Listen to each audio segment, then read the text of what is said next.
messages.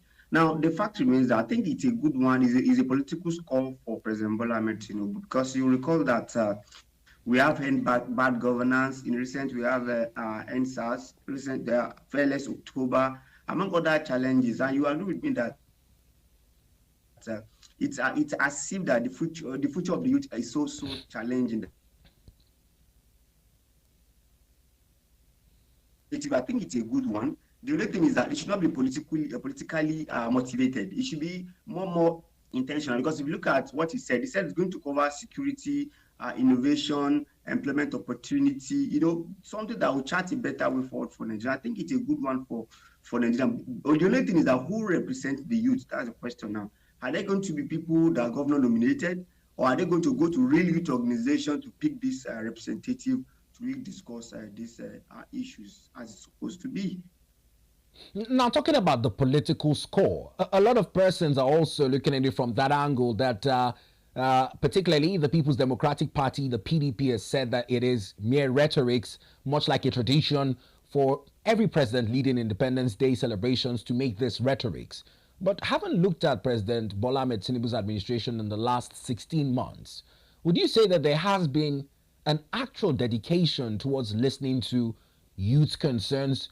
And many people continue to point to the fact that a lot of our appointees in his cabinet are young persons.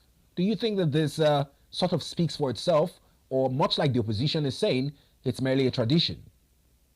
Right. Without mincing words, I think this administration has actually considered the youth to an extent. You have really mentioned where we have Minister of Youth to be youth.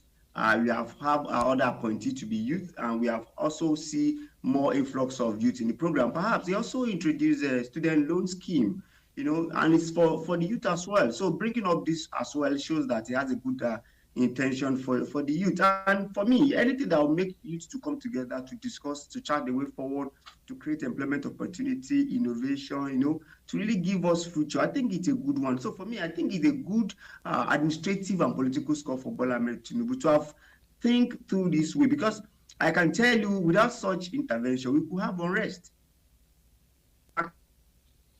That the youth are unemployed, the youth don't know that. So for me, I think it's a good one in a good direction. Then people are talking about the past one. I agree with them. You recall that we have confab, nothing has come out of it. Obasanjo also had its own, nothing has come out of it. But I know this one is going to be what the youth really, really want. And because we are youth, there's a way we actually want to fight for what we think we deserve. So I think President Bola Ahmed Tinubu is putting himself forward to actually do what youths are actually expecting. So let us see it happening first before we now see the implementation. Now, many persons talk about government being a continuum. Many are asking the question of, is there continuity if we do not start from the basis under the President Goodluck Jonathan administration, where plenty of persons came together to make recommendations? How are we not sure that after the President Bola Ahmed Tinubu era, the next government would not convene another confab on what it thinks is the most genuine concern of the people it's governing?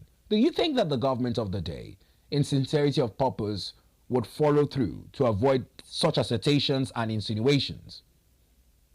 Right. You know that President Bola Ahmed Tinubu is just 16 months in the office. So there is a chance for him. You still have two budgets that he can actually implement all the decisions or some of the decisions. No, you cannot stop other government from also coming up with their own. Depends on what is the problem at the particular time.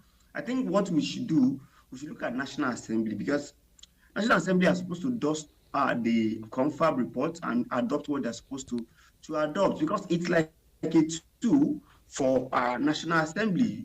President cannot unilaterally implement those decisions. It has to go through State Assembly, National Assembly, and they'll pick from it. So by the time the youth come together and prefer solution, it may not be a document for only the federal government. Even the states can look into it and say, okay, you say you need a technology hub in every state. Okay, my state are going to implement that. You said you need maybe 10% affirmation. My state will adopt. So it's not a function of even the federal government only. It will open another vista for the entire country on a way forward. And you will agree with me that the people that actually drive the economy are the youth. And remember, the youth are hopefully the leaders of tomorrow. So if they bring up an idea, they may also want to see it through when they are in power. Now, moving to another prominent issue in the news this morning is the reactions that have continued to trail most of the comments made by President Bola Ahmed Tinubu in his speech yesterday. Now, and beyond which is also some of the opinions ADBN TV sampled across major cities in Nigeria, particularly from the angle of what the government is doing to alleviate the plight of Nigerians. We looked at how much was earmarked for the CNG buses. A few given to labor and student unions. We also hear that 20,000 tricycles are also going to be distributed.